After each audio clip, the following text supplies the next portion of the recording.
Selamat datang para pengusaha dan pegiat minimarket. Senang sekali bisa bersua kembali di forum komunitas CRC kita ini. Kali ini kita akan membahas topik yang sangat menarik dan tentunya relevan buat kita semua, yaitu tentang evolusi perusahaan dan tantangan yang harus diatasi di setiap fase. Eits, jangan buru-buru khawatir dulu, karena saya akan mengajak kita semua untuk memahami ini dengan bahasa yang cukup sederhana. Dan tentu saja kita akan melihat ini dari kacamata bisnis minimarket.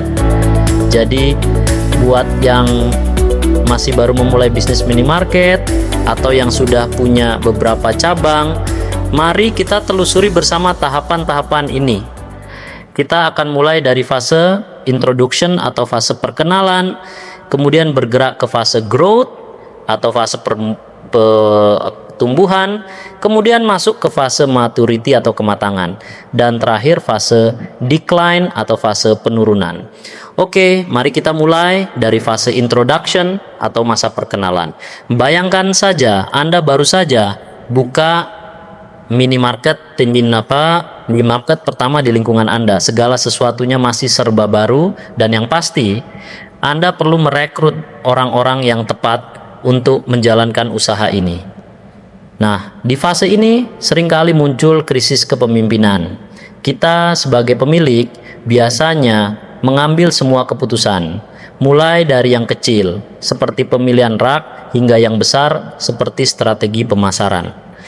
Nah, disinilah tantangannya. Di fase ini, kreativitas sangat dibutuhkan. Kenapa? Karena belum ada pola baku. Anda harus coba berbagai cara untuk menarik pelanggan dan memastikan minimarket Anda dikenal. Buat inovasi yang kreatif, seperti memberikan diskon di hari grand opening atau membuat event sederhana, tapi powerful, yang bisa menarik perhatian warga sekitar. Kuncinya di sini adalah bagaimana kita bisa menciptakan sesuatu yang baru dan berbeda agar minimarket Anda menonjol di tengah kompetisi. Lanjut ke fase berikutnya, growth atau masa pertumbuhan. Di sini bisnis Anda mulai berkembang, mungkin Anda sudah berpikir untuk membuka cabang baru, mulai ada banyak staf yang perlu direkrut dan dilatih. Tapi hati-hati.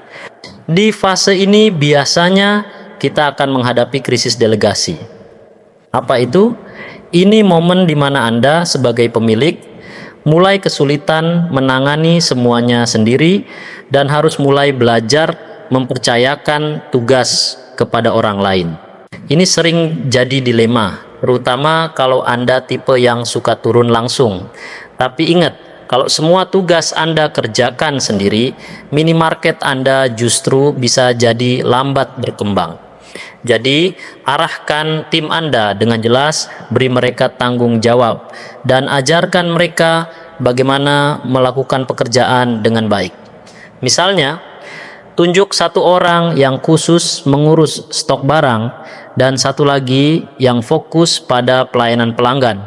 Dan begitu juga untuk urusan-urusan lainnya.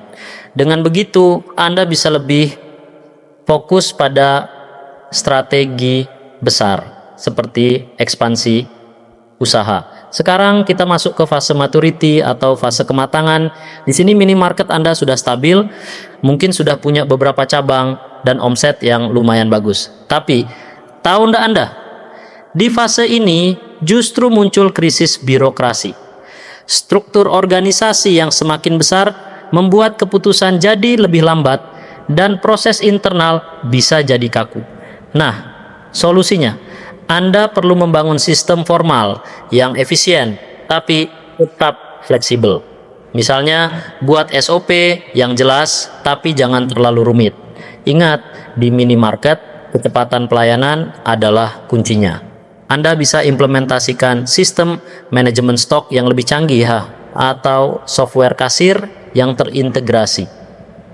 Tapi pastikan semua itu tidak membuat operasional jadi lamban atau terlalu birokratis ya.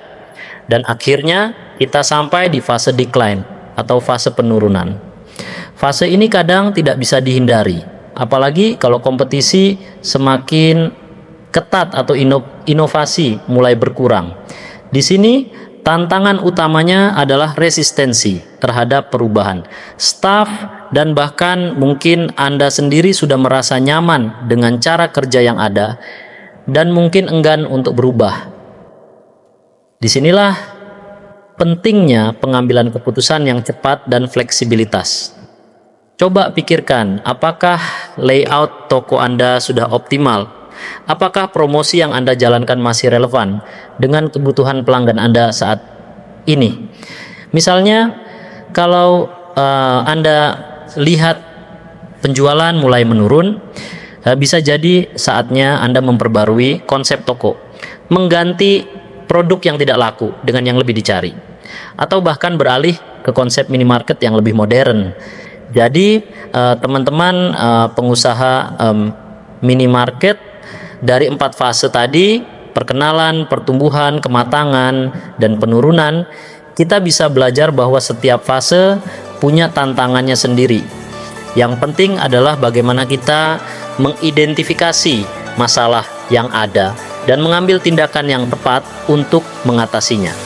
Kreativitas, delegasi yang efektif, sistem yang efisien, dan fleksibilitas adalah kunci utama untuk melewati setiap fase dengan sukses. Ingat, minimarket yang sukses bukan hanya tentang seberapa besar modal yang kita miliki dan investasikan, tapi bagaimana kita mengelola setiap aspek bisnis dengan bijak.